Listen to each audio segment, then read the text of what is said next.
This is all about setting yourself up for the most powerful, productive, and profitable remarkable 2025 possible.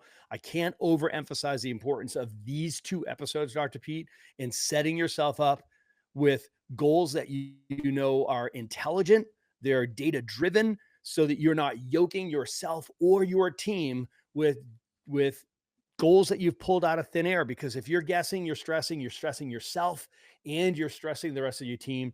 Dr. Pete, the most important work we do all year. Hello and welcome to the Remarkable CEO Podcast, a show dedicated to chiropractors who want to transform their job into a business so that they can have a remarkable practice as part of a remarkable life, not instead of one.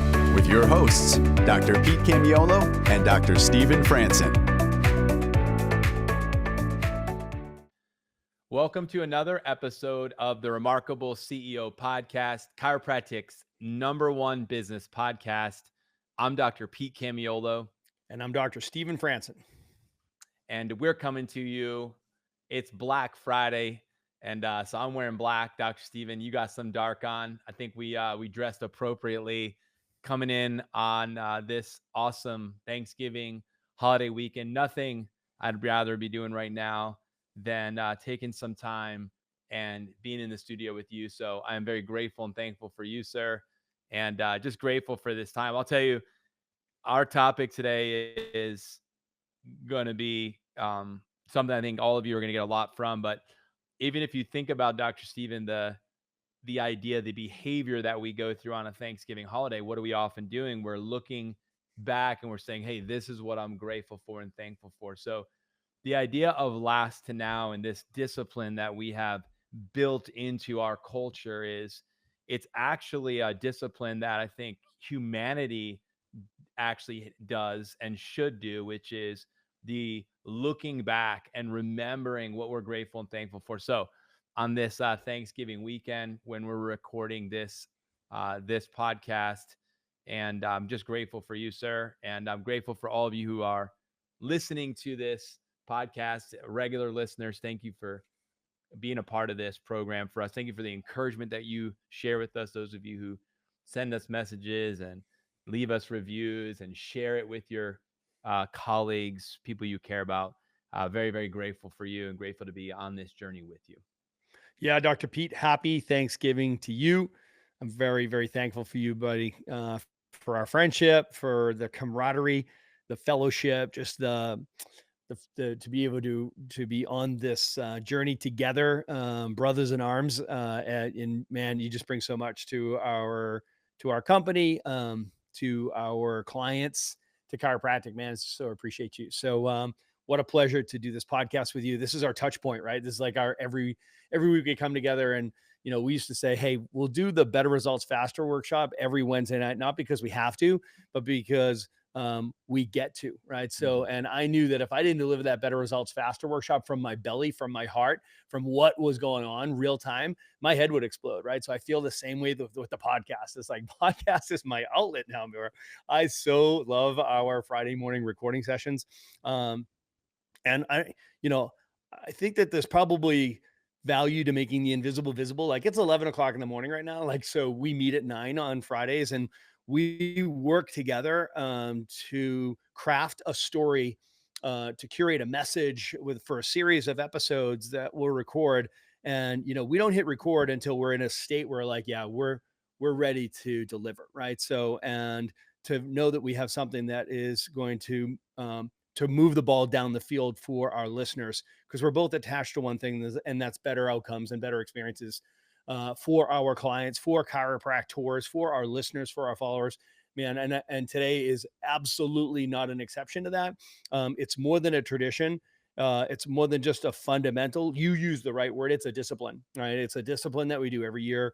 It's the last to now assessment process, and it's the now to next planning process, right? So we're doing this was part 1 of those today that you're listening to. Part 2 will come out next week. And we are just looking forward to these every year to do these, because we know that this is literally the most important way to end the year, right? To get into a state of reflection. Where did we win? What did we learn? And from that, let that inform the planning and preparing to execute for the next year. This is the we've habituated this, right? We always study successful people, and this is a common characteristic. It's a common trait. So, Dr. Pete, we both study success, right? So, specifically, we study successful people, and even more specifically, study successful business people, and most specifically, successful chiropractic business people, right? So, I know that feels like I just got super myopic on that, but the truth is that I love what Tony Robbins says on this. Success leaves clues, and one of the things that we'll see that's a common behavior is the orientation towards vision casting, quantifying that vision story in goals and goal setting, right? So it's a critical part of our role.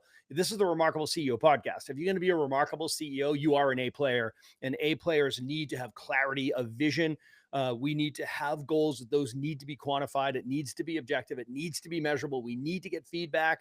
So this last and now conversation is just so critical. So just in preparation for today, we know how we're going to use this. Yes, this is going to be a podcast. Yes, it's going to live as an asset in our resources in perpetuity. It'll definitely be a reference point for the year, a touchstone. Yes, we're going to drive all of our masterminds in the next couple of weeks will be last to now with all of our coaching clients, and then we'll do now to next, right? So this is, what we're doing is, I think, probably the most important work of the year. So I don't want to be over. I can't over promote the importance of the commitment to this. And I know what's true is some people will listen to this and be like, oh, I've heard this before. Oh yeah. Yeah. They'll roll their eyes or maybe they're just cruising around and they're, driving in their car or they're running on the treadmill. And that's great. I would love that you guys are listening to this as you're living your lives. But Dr. Pete, this is an episode where you're going to want to slow down, right? So this is going to be one where you're going to need to slow down to speed up. You're going to want to watch this, right? Because we're going to do we've got a screen share going on. We've got slides, we've got exercises, we've got this giveaways here, there's assets and resources we're going to be doing. You're going to want to download those. You're going to want to print them out. You're going to be sitting at the kitchen table with a giant cup of coffee, and you're going to want to be able to hit pause on the YouTube channel, right? So you're going to be watching this on YouTube, right? So you're going to want to be able to see the screens. You want to be able to see us walk through examples, etc. This is all about setting yourself up for the most powerful, productive, and profitable Remarkable 2025 possible. I can't overemphasize the importance of these two episodes, Dr. Pete, in setting yourself up with goals that you know are intelligent, they're data driven, so that you're not yoking yourself or your team with goals that you've pulled out of thin air. Because if you're guessing, you're stressing yourself and you're stressing the rest of your team. Dr. Pete, the most important work we do all year. I was thinking about a few things when you were talking there, and I was thinking about getting in state. And I was thinking about, if you're going to go do a talk, let's say you're doing a workshop at the dinner, or you're doing a advanced workshop in your office, a better, body signals class, or a better results faster workshop, or think about all the preparation and work that would go into that. Think about the state that you're in when you walk into that room. Think about all the work that goes into thinking about what your opening is going to be and the first story you're going to tell and how you're going to engage in the audience and all the little things that you're going to do and all the work that goes into every slide and everything that you do. Think about the amount of effort you put into just one workshop for 30 people, 20 people, 18 people, with the goal of getting maybe 7 new patients out of it, maybe a few referrals, maybe sell a few things as a result of it. Think about all the energy and effort. What kind of energy and effort are you putting into getting ready for your board meeting? What kind of energy and effort do we really put into getting in state for the assessment of our year, the planning of our year? Do we even scratch the surface of the amount of time and energy and effort that we would put into?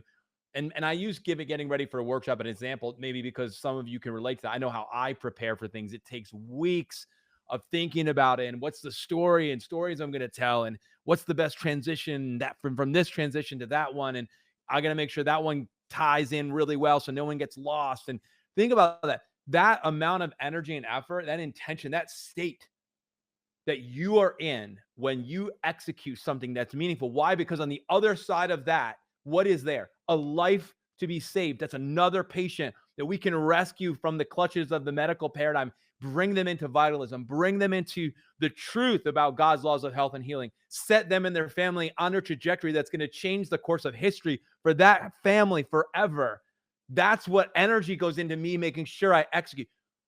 And this, my friends, is going to affect the lives of hundreds and thousands of families and people how well we go. And so I just want to have everybody vibrating at another level right now. I want you, like you said, you need to pull over, get off the treadmill, whatever, or just listen right now and then set a time block where you can sit at the kitchen table with the coffee and just get into state and then go through what we're about to go through and do it better than you've ever done it before. Just say, I'm going to play at a higher level. I'm going to show up at a different level. And these 2 episodes, the last to now and the now to next, are not boxes you check on the to-do list. This is the work. This is the work of the remarkable CEO. Like you said, this is the work of that A player. So Dr. Stephen, This, Dr. Pete, you're right, man. This is the digging the trench. This yeah, is setting the forms. This is pouring the concrete for 2025. You yeah, are setting the forms, pouring the concrete for 2025. If you're still thinking, oh yeah, well, I just want to finish out the year and then go into the holidays, whatever. No. We're already into next year. Like you're like remarkable CEOs. We are visionaries. We're 3 years ahead, 3-year view of our business. We have a 1-year, very clear vision story to cast to our team, and we have a 3-month action plan. Like this is the action plan right now. Like, yeah, we're gonna button up this year so strong, ending with such momentum where it's gonna carry us through. We're gonna take a beautiful 2-week break, right? So we're going to Costa Rica, man. I cannot wait to get in that 84-degree water. It's like we have board meetings 3 times a day, right? So it is gonna be paddle out with my crew, and we're gonna be. I cannot wait for that. But you know what? It's gonna be so satisfying to jump on that plane to head to Costa Rica, knowing that this part is already done. mm-hmm. This work is already done. Like going 100 miles an hour going into 2025, taking a couple weeks off and just, and the jet is already in the air, right? So it's like, this is what we want for you guys. So, preparing for today. I mean, I'm up 5 a.m. This is 7 days a week. I got my morning rituals, getting my heart right, getting my head right, getting my state right. I have my buddy Paul Marston coming over this morning. Paul, if you're listening to this, love you, bro. Paul, come over. I had the firing up the sauna, had the sauna going this morning, first thing, built a fire, had the cold plunge on ice, like ready to rock and roll. And, we saunaed first and then we jumped in the cold plunge and then we had a giant cup of coffee and just had great conversation. Then I jumped right on with Dr. Pete, 90 minutes with Dr. Pete. I could go to bed right now. It's 11 a.m. It's just, we already had an awesome day, like had a rock and roll day. What are you doing to prepare so that you're showing up as the remarkable leader? Like, who do you need to be to do the assessing? Right. Who do you need to be to do the planning, preparing so that you can execute, right? So there's so much deep work here, guys, before you will be at your best. And I hope we're just recognizing right now that we're meeting you where you're at. Yeah. And this should be energizing and encouraging to you, right? So just by getting into state, you're going to perform at a higher level. Dr. Pete, I can't wait to get after this. And I'm going to say this too, because you might say, well, where are you at in the journey, right? In the terms of launch, build, scale, exit. Because we know that everybody is listening here. You got launchers, builders, scalers, exiters in terms of our 4 seasons of the chiropractic career, which we want to do the arc of your journey of your career with you. We love that all of you are tuning in. When you're in a season of launch versus build versus scale versus exit, you might show up. There's a different way you're going to show up. Here's the reality, though, for all of us. Who you showed up a year ago at, whatever season you're in, you need to show up at a higher level this year, especially as you ascend in your journey, as you go through the 4 seasons. Like, you can't ride the coattails of who you were a year ago, because who you were a year ago is not going to be the person that you need today. So I'm hearing what you're saying, Doc, and saying to every one of us, this is a inside out. This is the invisible becomes visible moment. This is the invisible that's going to become visible. This is the deep work, that foundation, that concrete that you walk on. You don't even realize your feet are standing on it. But if you didn't lay that form, you didn't pour that concrete, your foot would be stuck in the mud. You just lost your boot because you didn't tie it tight enough. You're literally with one shoe on right now. That's the difference. If you don't do the deep work, you're going to end up in a spot where you're going to be stuck. And that's why we're doing this work right now going into 2025. We're already ahead. This is a now, next, and ultimately conversation. And right now we're going to have the now, what we like to say, Dr. Stephen, the brutal facts conversation. Some of them are brutal. Some of them are just facts. The reality is we're going to ask 2 questions. Where do we win? What did we learn? And we're going to use this intelligence to move forward. That's why looking back, we look back to look ahead. That's the That's key right. here. I That's right. look back. I'm not going that way. I look back to look ahead. It enables me to see more clearly where we're moving forward. That's right. All right. So in keeping with the building um, analogy here. So there's two types, there's two scenarios. Maybe there's a third, I don't know. So one scenario is oh yeah, I'm going to wait, I'm going to get through the year and then I'm going to start this process in January when I get back from the holidays, right? So imagine that, right? So that person is showing up to the work site and it's like maybe there's some rubble around the lot, maybe there's some things that need to be cleared up first, so then we have to order some supplies, right? So we have to wait for that to get shipped in, right? So then we got to find our contractors maybe, and then we got to start like digging the hole where the forms are going to get laid and we're going to order some concrete, mix that up, we're going to pour that, and then we have to wait for that concrete to set up, right, before we start the framing process, right? Imagine the people who said, no, no, no, no, I do that at the end of the year so that when I show up to the work site in January, the forms are set, the foundation is solid, and I'm ready with the piles of all the materials and my workers lined up, hats on, gloves on, and being like, let's rock and roll. Think about that. That is just like wild. Those are wildly different scenarios as to how that year is going to go, right? So let's put on our belts. Let's put on our hard hats. Let's pull on our gloves and get to work. Let's do our last and now assessment. Dr. Pete, we do this in the board meetings. This is getting ready for the board meetings that'll be coming up. Some people like to do it at the end of the year. Some people like to do it at the beginning of the year, meaning fourth quarters board meeting.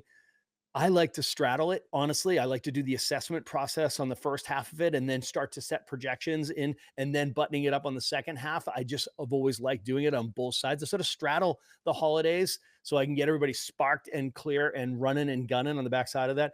I don't think that there's a wrong way to do it. I think there's always a trade-off, right? So it's like I've done it before the holidays, I've done it after the holidays, and I've had a straddle approach here recently that I really like. And maybe that's a conversation for a different day, but we're getting ourselves ready for our board meetings to do our vision casting, right? So where are we going? And then marketing, which is how we're going to get there, and the goal setting, and then the remarkable product and process, all part of our board meetings.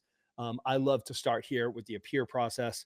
And the appear process is the remarkable CEO's process for manifestation, right? So we all love the law of attraction, right? And we get that, and there's some validity to that for sure. I'm not poo-pooing on that.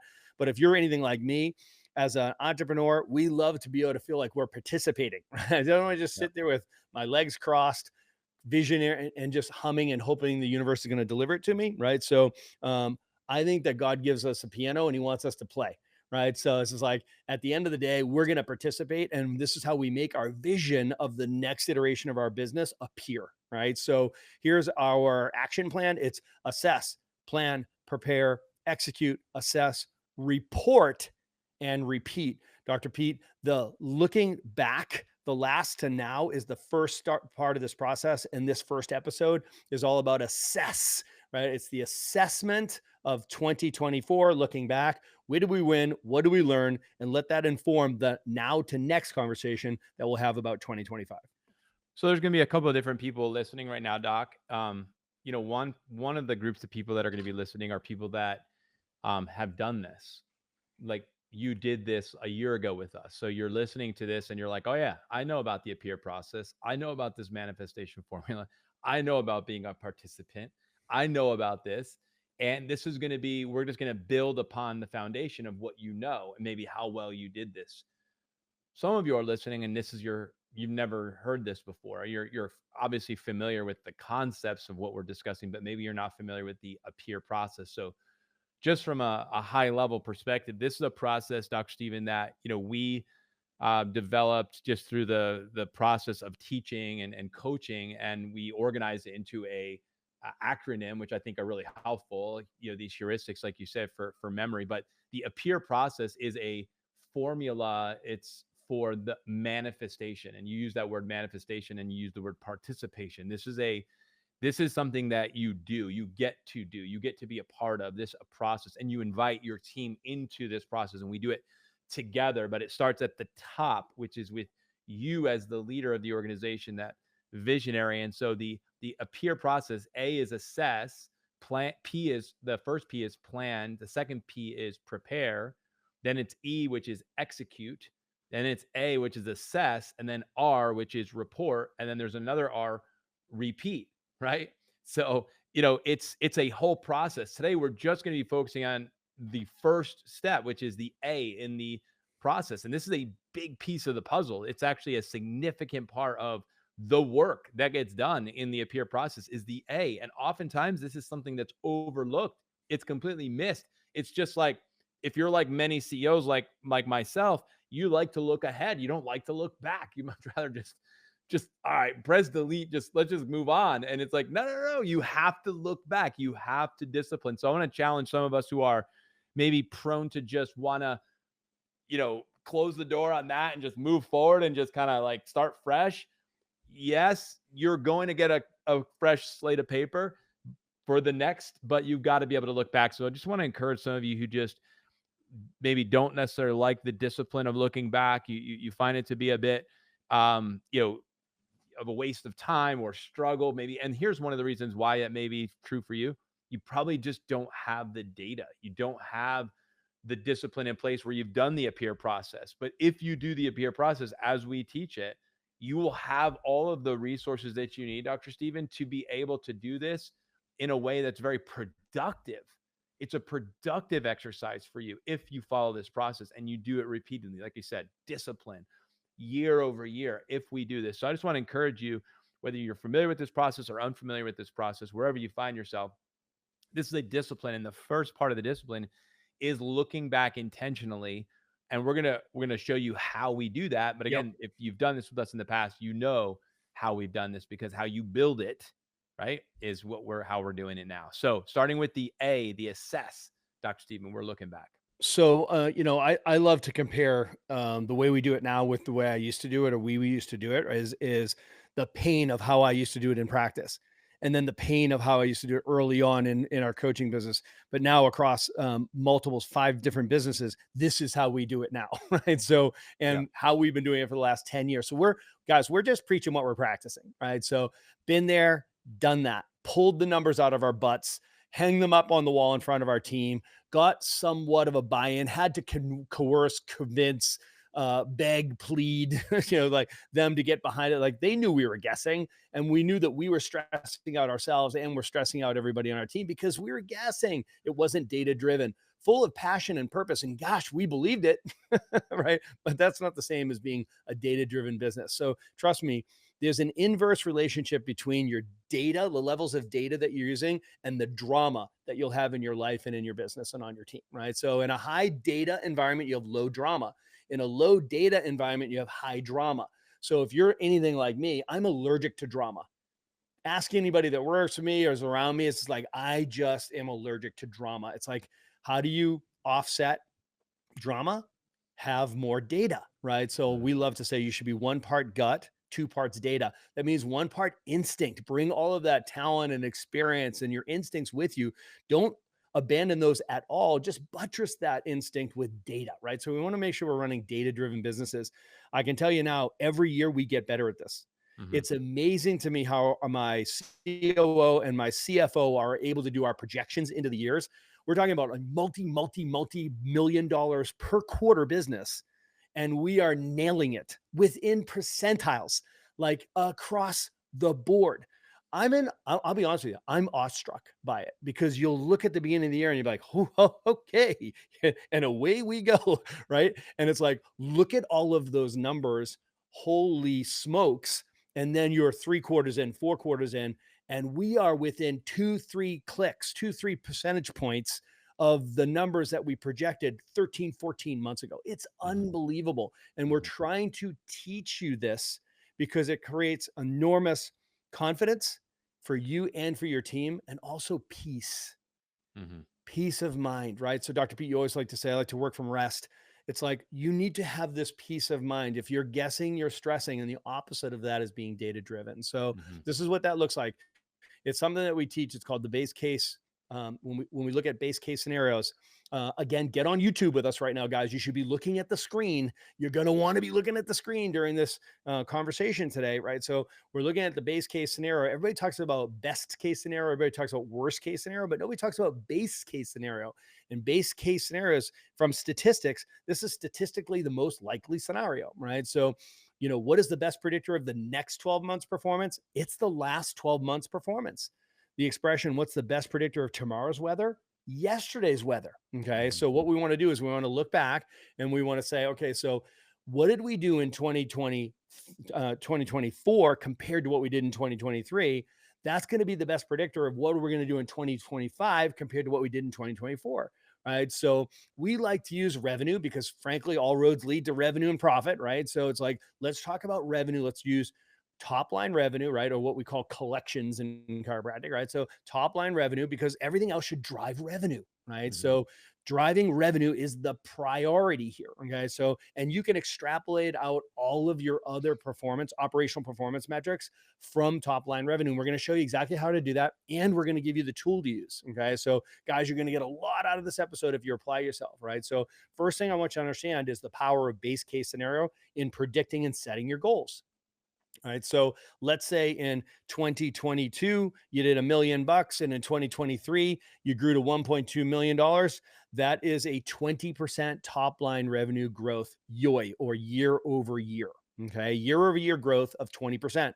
So the best predictor of 2024 compared to 2025, the growth you'll see in 2025 is 20%. Okay, that's the base case scenario. So you will continue to grow at 20%.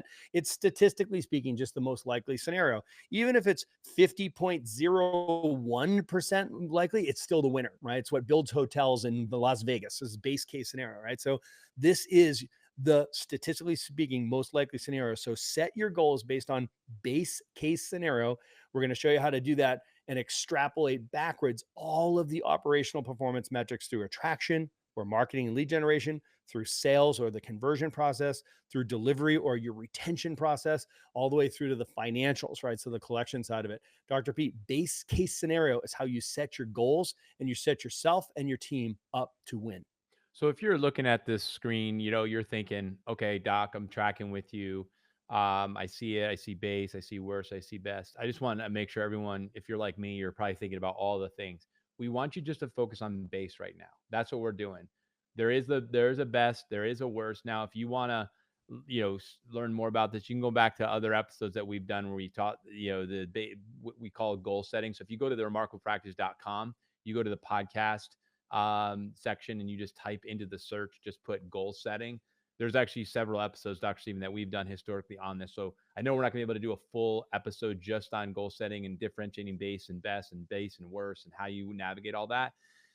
It's a really important episode, a Wicked series of important. episodes that we've done. So I just want to make sure that for all of you who are really leaning in right now, when he said show up at your kitchen table with your coffee, you're also gonna have to listen to other podcasts and things that we've done that's going to help you understand the depth of what we're getting into today. Even though today in and of itself will be probably more than enough, you're going to want to get some of that data. So just remember that, and please go back and reference that and those episodes that we've done teaching you goal setting and teaching you the difference between base, best, and worst. That's really going to speed up this process and help you have a deep understanding. So Dr. Stephen, what I like and what we're going to jump into now is a framework that we again have created to organize your goal setting, to organize really focus ultimately when it comes to you and your team, right? Because we know the difference between being busy and productive is being focused, but being focused on the right things. And to be focused on the right things, you got to know what to focus on. You got to know your numbers. So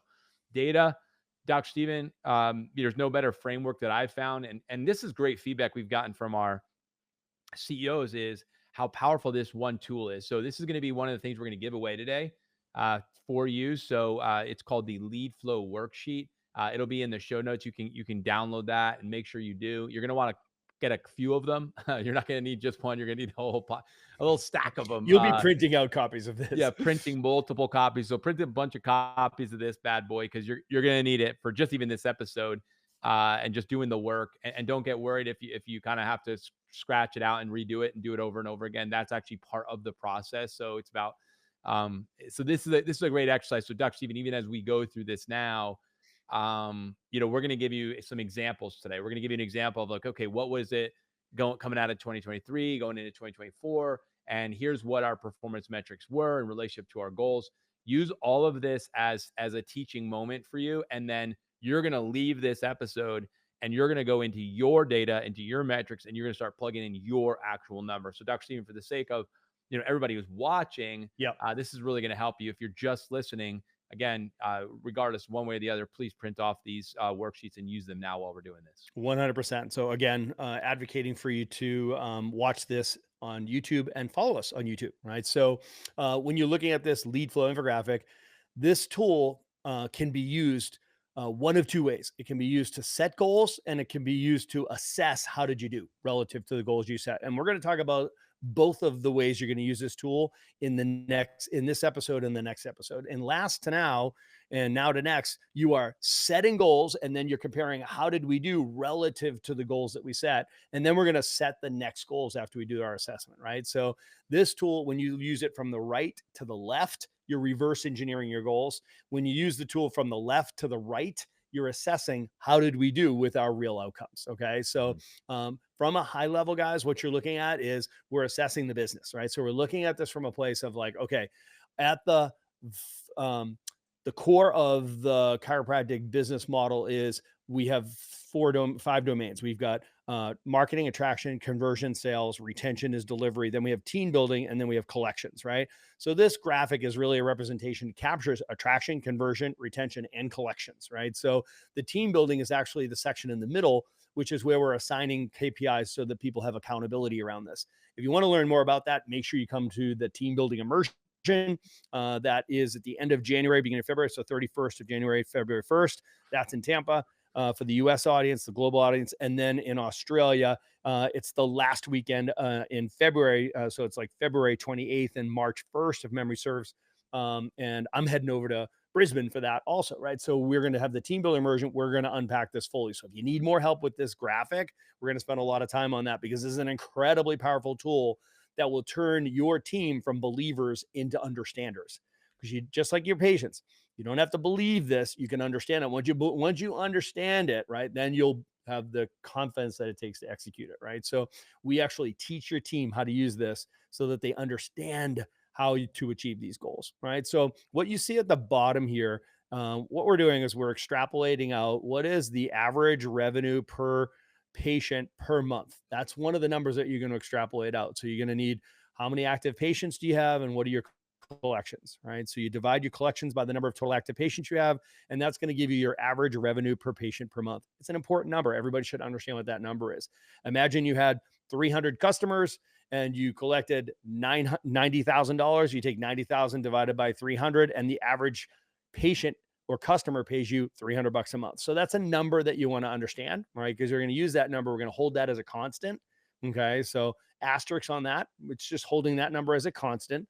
That way we can extrapolate back. What do we need to see as far as performance metrics for every other part of the business, right? So if we use this graphic using that revenue per patient per month, we can assess the monthly performance metrics of all the other operations. So what you'll do is you'll figure out exactly how, if you have, 300 total active patients right now, and the average one's paying you $300, and you have a goal to increase the business by $10,000, you take 10,000 divided by $300, and you find out, oh, I need 33 more people a month paying me that to get to that number, right? So for example, I need 33 more clients, total active clients, right? So, or total active patients. I'm going to show you the numbers in the box for now, but I just want you to just look at this infographic and recognize what we're doing with it. We reverse engineer all the way up. We go backwards. Well, in order to grow the business by, X number of clients over a 3-month period, we need to see a monthly growth, right? And that's what your net momentum will be, is the number of human beings you're taking care of. That's got to go up positively if the business is going to grow, because you need more customers paying you what the average customer pays you per month to grow your average monthly collections or your monthly collections. So we know that some people join the practice, some people reactivate the practice, and people quit the practice, right? So that is your net momentum calculation. So you have a certain number of people that join, new patient conversions.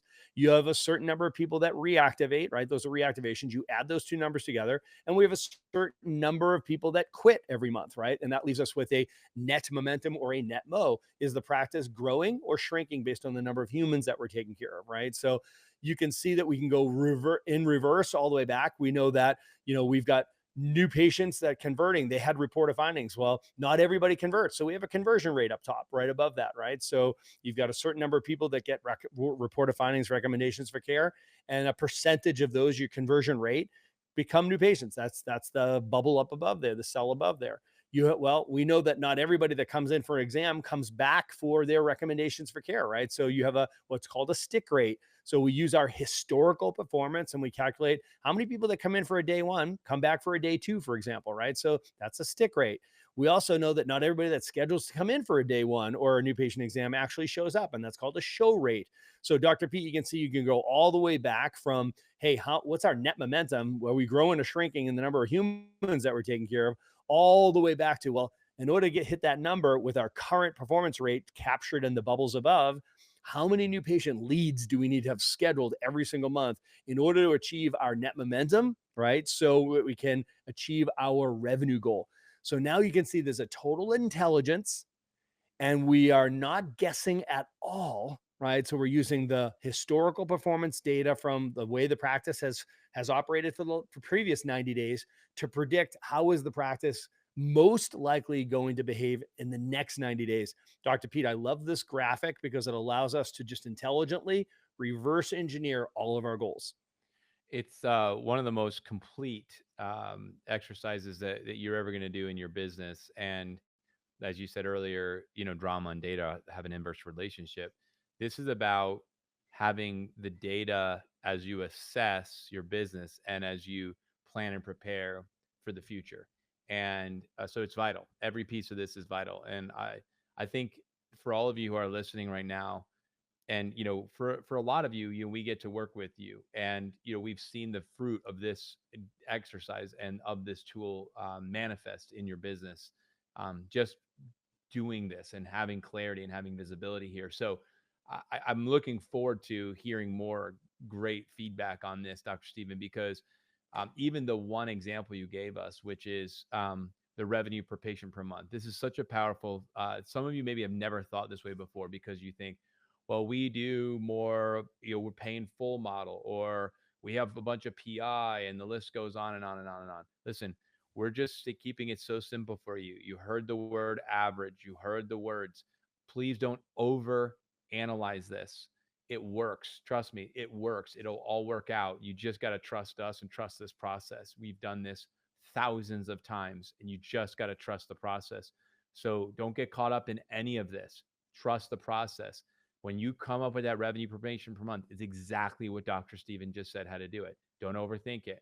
It's the revenue and it's your tap, and that's how you get it. It's just, don't overthink this and overcomplicate it.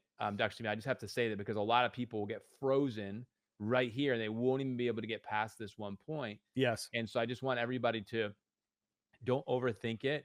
I'm not saying just blindly trust us and go through this process ignorantly. I'm talking about the fact that we've done this thousands of times in practices, and we've tested it in many, many times with different numbers. And it works. So That's right. That's we right. just want to encourage you to just trust us in this process, because this is going to be transformative in 2025 moving forward and beyond. If you begin to organize your business, your goals, and even just your audit and your assessment of your business this way. And the reality is, Dr. Pete, is what the conversation we're having is about a chiropractic business. Yes. So if you have an MDDC medically integrated, that's not the business we're talking about, right? So if you're running a functional medicine, virtual, that's not the business we're talking about. We're talking about a chiropractic business. Okay. So if you have multiple things, we're talking about the chiropractic value center inside of your business. So if you thin slice all the value centers of your business, oh, I have this going on, I have that going on, I've got this.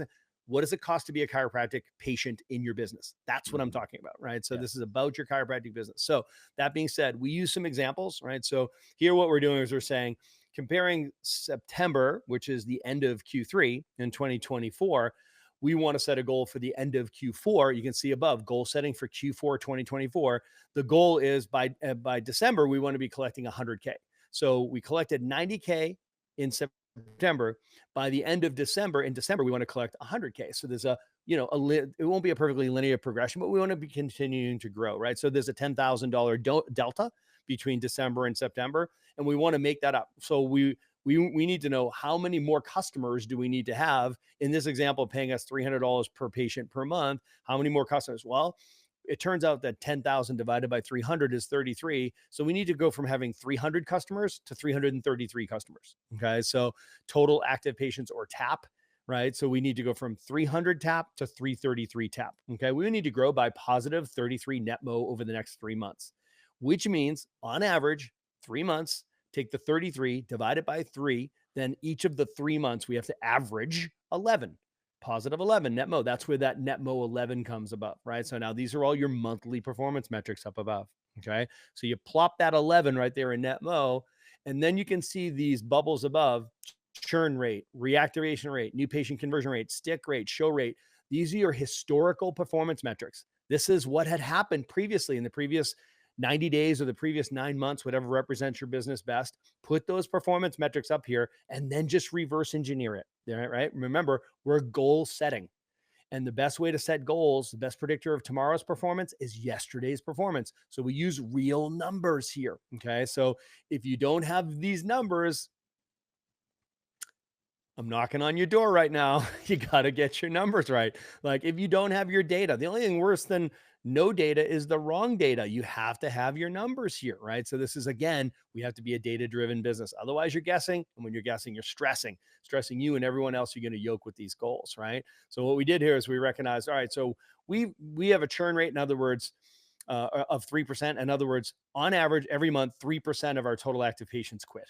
Okay, that's actually the remarkable standard, is 3%. So we use 3% in this example. On average, we've got 300 total activations, and on average, we lose 3% quit. They go inactive every month. So 3% of 300 is 9, right? So we know we're gonna lose 9, and we're trying to get to a positive 11. So we need to have what? We need to have 20, right? So a positive 20 joining. Well, there's two types of people joining the practice: newies, right? New patients that are converting, new patient conversions, and reactivations, right? So what we know is we're reactivating at a 0.1% rate. So in essence, if you've got 300 total active patients, I'll bet you dollars to donuts, you've got 10 times that many people that are previously active patients. So take that TAP, that 300, and multiply it by 10, and it's going to get you to 3,000 for this example. But here's the thing: you should have a previously active patient list. So you should know exactly how many that is. Is it 3,000? Is it 300? Is it 1,900? What is that real number, right? So take the number of people that go inactive and divide it by the total active patients, and that's going to give you a churn rate. Okay. So here we have the rate at which people are quitting, and it's 3%. So we know we're going to lose 9, right? So we're reactivating 0.1% of these people, right? So reactivation rate is people that are previously active patients. We're going to look and we say, okay, so we've got 3,000 previously active patients, 0.1% of them, because we see about 3 a month reactivate. So 3 is 0.1% of 3,000, right? So we end up with 3. So we know 3 are going to come back, but we're still going to lose 9, right? So we need to get 17 to get to 11. So we need 17 new conversions. So if 17 people convert to care, 3 reactivate, now we got 20 joining the business, 20 on the way in, 9 quit, so 9 on the way out. So we've got a positive 11 net momentum. Well, we know that not everybody that gets a report of findings and recommendations for care, they commit to care. Historically, for the last 3 months or 9 months, whatever you're using, 74% conversion rate. That's what we're seeing for people on getting reported findings and recommendations for care. We convert 74% of new patients. So we have to get to 17. We need to do 23 reports at 74% conversion to get to 17, because we're going to have 3 reactivate and we're going to lose 9 to get to our 11. Well, we know that not everybody that gets a new patient exam comes back for the reported findings. In fact, we've got an 88% stick rate. Okay. So from between what we call day 1 and day 2. So to get to 23 reported findings so that we can convert 17 of them at a 74% conversion rate with 88% stick rate, we need to have 26 new patient exams to get 23 to come back for reports. Now, we know that not everybody that schedules for a new patient exam, let's call it a day one, not everybody that schedules shows up. In fact, we've got an 87% show rate for people that schedule to come as a new patient that actually show up. So we need to schedule 30 new patient leads, Dr. Pete, to actually get 26 opportunities because only 87% of our leads show up.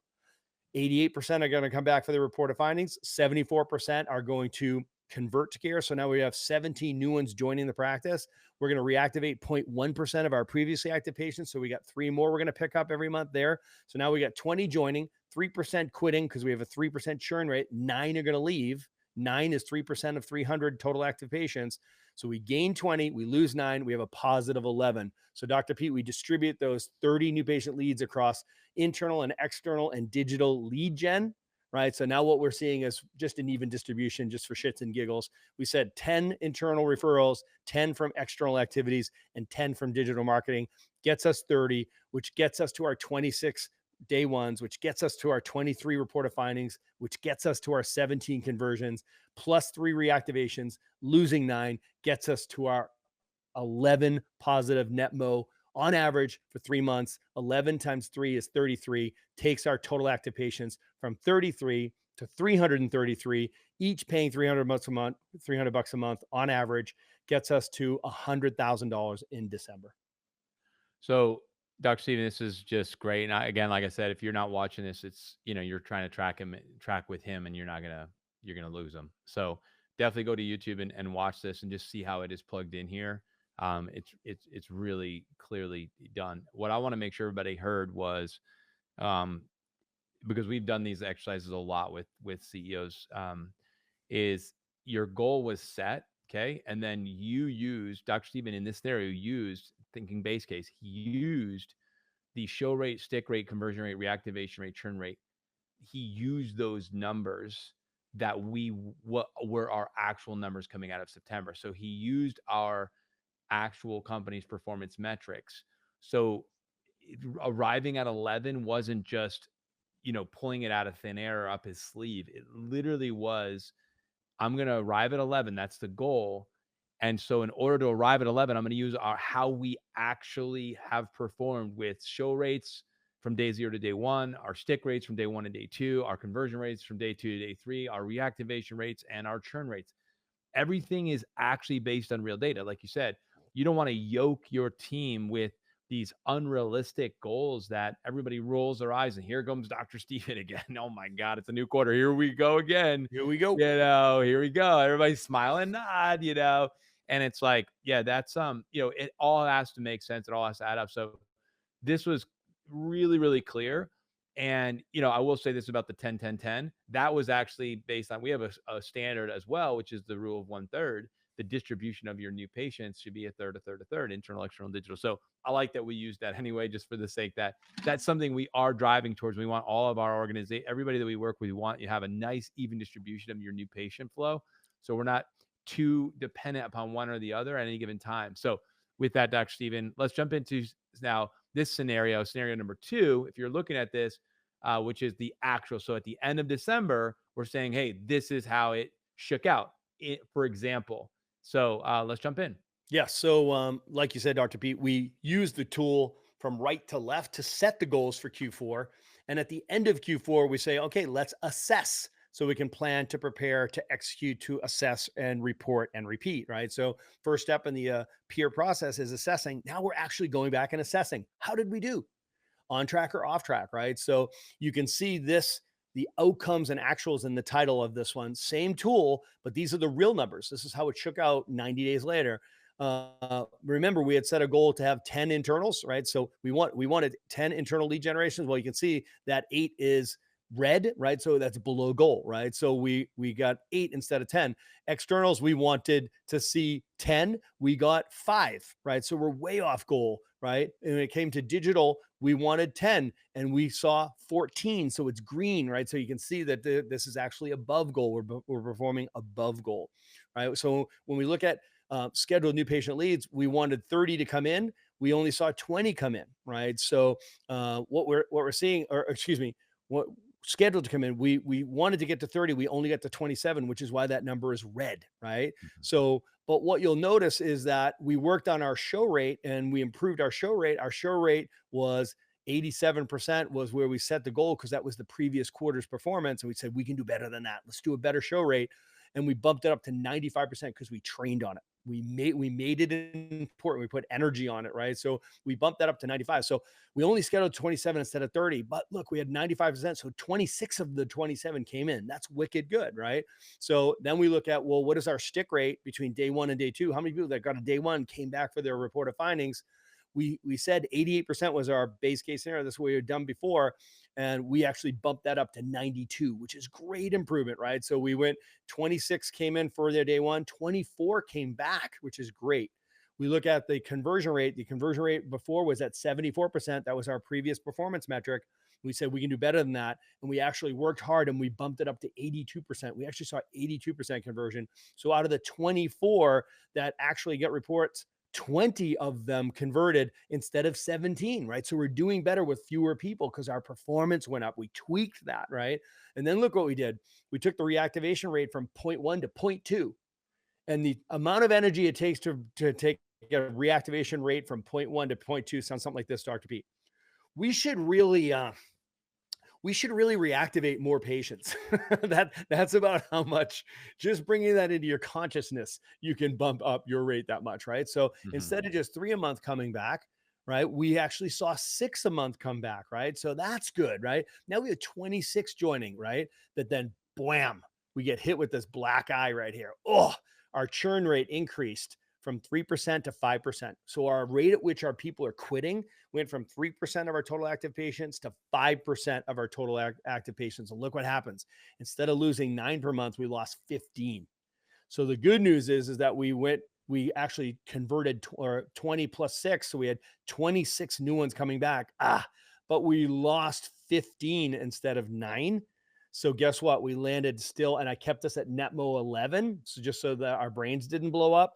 So you can see we arrived at the same place. We hit our goal. But look at this, Dr. B. When you look across the landscape of all of these performance metrics, some are black, some are green, some are red. And I know that you look at this the same way I look at it, which is it's not about one thing. It's about tweaking many things, give a little improvement, tweak, tweak, tweak, tweak, tweak, and look how this rains through. And there's a compound effect when you go upstream and you start improving every step of the process just a little bit. You can see that you can actually achieve your goals. I love so I don't know if any of you have seen these, but the panel, if you're a musician, you're on stage, they have the control panel where they have the board where they have all the little dials that you can turn somebody up and down, you can equalizers, balance, fade. I mean, there's all different cool features you can do. And we have that in one of our pianos actually in my wife's studio. And it's amazing. But what I love about it is like you can just turn a dial a little bit and it completely changes the way that you can play the key of C and you can change the way that C will play. You can, so every little bit matters. So that, Dr. Stephen, what you're talking about is, you know what, we had this month as we're assessing our quarter and our year, as we're assessing, we see there are points of constraint. We see there are areas where, we underperformed as a business. There are areas where we overperformed as a business. And this is called reality. That's why we call it the brutal facts. The brutal facts are, hey, we were down in some areas, we were up in some other areas, we hit in some certain areas, we're ahead, behind, and on track, all the above. Guess what? Welcome to business. That is how it's going to be. And so we can look at this objectively, not emotionally, right? There was zero drama in Dr. Stevens' report and review of his assessment of our company's performance over the last quarter. There was no drama. Why? Because we had data. There was some ups, there was some downs, but in the end, look, it all shook out. We come to this meeting, we come to this moment in the assess process, of the appear process, with data. And hey, we ended up with a NetMo of 11. We hit 333 for our TAP. Our revenue page per month at 300. We hit our target, increasing by 10K. So that's how we use so now let's have this conversation. So if you look at that lead flow worksheet and then you look at our accountability grid, you look at your grid, look at the way it's laid out. It's laid out exactly the same, left to right. It starts with attraction. That's the top of the funnel. If you remember from our remarkable hourglass, where everybody starts as a prospect, they turn into a lead. From a lead, they turn into an opportunity. From an opportunity, they turn into a member of your practice, a patient, right? So it all starts with attraction. So that's that far left side. So what do we do by identifying a point of constraint? We found that, okay, with a goal of 10 for internal new patient lead gen on average over the last 9 days, we've averaged 8. So we underperformed. So on a scale of 10 to 1, 10 being fully optimized, 1 being it's broken, what score would we give this on a scale of 10 to 1? So we're not just emotionally guessing like, well, I'm going to give it no, based on that, I'm going to give us between a 7 and 8. So let's just go 7. Why? Well, because internal new patients, in my opinion, is from a culture perspective, is the essence of a healthy organization. So we underperformed. We got 8 out of 10 on average. I'm going to give us a 7 because 7 says it's not optimized. So I'm going to give us a 7. Our goal was 10 external. We had a goal of 10 on average over the last 90 days. We averaged 5 per month over the last 90 days. So we way underperformed. So on a scale of 10 to 1, I'm going to give us a 5.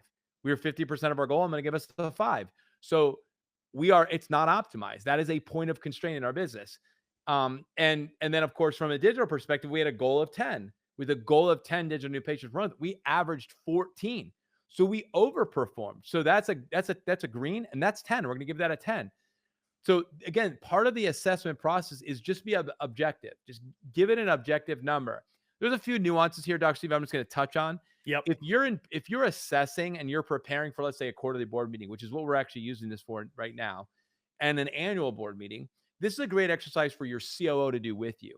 So you both actually do this exercise and you can come to the meeting like, hey, I assessed and I used my accountability grid. I scored it, and I'm going to bring that to a same page meeting leading up to, this is the BDA, before, during, after, before the quarterly board meeting, which is probably 2 to 4 weeks in advance of your board meeting.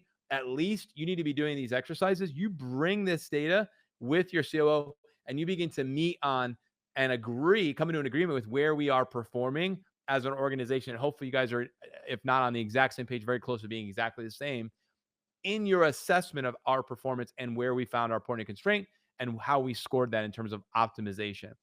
The second question, which we're not going to get into today, is whenever you use the lead flow, or excuse me, the accountability grid is, and who owns this, right? We're always going to take that into consideration. We'll get onto that more as we go into the planning and preparing next, because this will turn into either a process or a project coming out of that. But this is how we do it. Then we go to the conversion and we look at day 1. We look at day 2. We look at day 3. If you look at the lead flow worksheet, we were green. So our day 1 to day 2 process was 92%. So what score would you give that?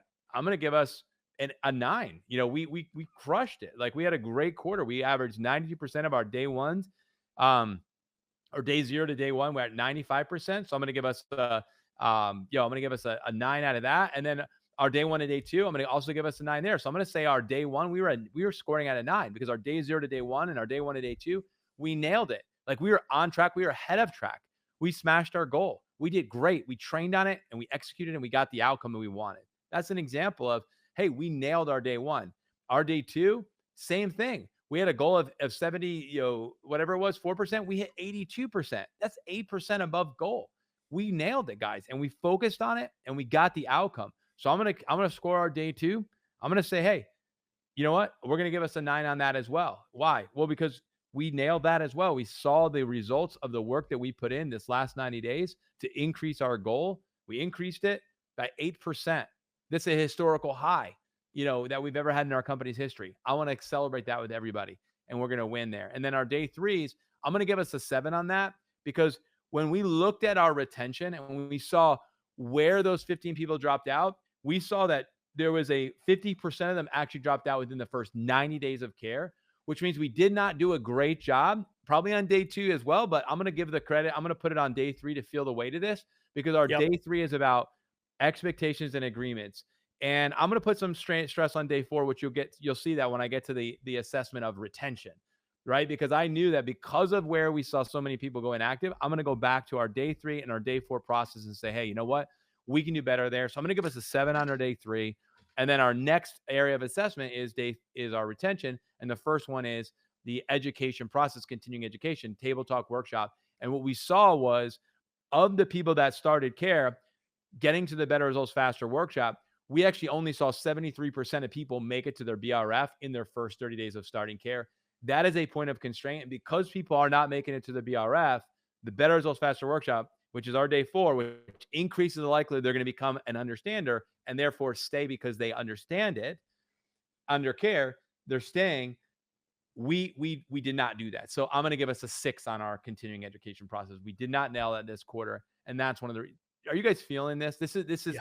Dr. Stephen, this is how we do this. And this is all the B part of the assess. We're still in the assess part. We're just looking back, but we're doing it intelligently. We can tell the story about every single metric, every single step, every single part of every function inside of the 5 domains, 15 primary functions of our business. So Dr. Pete, I love it. Loved listening to you sing that song, man, because, we both know that there are this is two sides of the same coin, right? Yeah. So we know that, we're looking at the practice and we're looking at the business, right? So it's like, we know chiropractors, they don't lay awake at night worrying about their practice. They lay awake at night worrying about their business, right? So, and what we're showing you are the two sides of this business coin. You have to understand this, right? So, and it has to be data driven. You've got to be able to look at this. This infographic is a beautiful, incredibly powerful, incredibly efficient grounding mechanism for a CEO in a busy practice to work side by side, CEO and COO, or clinic director and office manager, whatever your language is, owner plus your office manager, however you view it, we view it as CEO and COO. You're welcome to the Remarkable CEO podcast, right? So this is the Remarkable CEO program walking this out for you guys right now, right? So people pay thousands of dollars for us to teach them this, okay? So you are now sitting here listening to, this is how a CEO does it, right? So you look at it and you say, hey, I'm assessing my business right here. And what am I looking at? I'm looking at the 5 domains of this business, of this practice. And I'm looking at the subdomains underneath it, this 15 primary functions of the business. I'm only asking 2 questions. Number 1, is it optimized? And number 2, who owns it? Okay.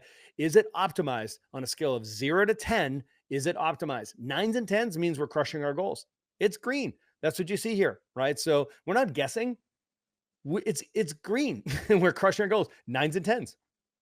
8s would be, maybe if we finish strong in December, we're going to crush the goal, right? So that's an 8. A 7 is wicked close, no cigar. We're just not at the goal, but it's a 7, right? 5s are worse than 7s. 3s are worse than 5s. 1s are worse than 5s. It's just, you can see you're using the data of actually what happened to say, is it optimized? Right? Is it optimized? And where are the constraints of the business, right? So as you roll through this, you can see using this data, you can speak intelligently about your lead generation, your conversion and sales process, your delivery and retention. You can speak to the finances. You are literally measuring the business and you're not guessing, right? So you're literally saying, okay, so anything that's a 7 or below is a constraint of the business. So I've just assessed the business. This is where we won. See all those greens? Guys, awesome. Celebrate it. Recognize people.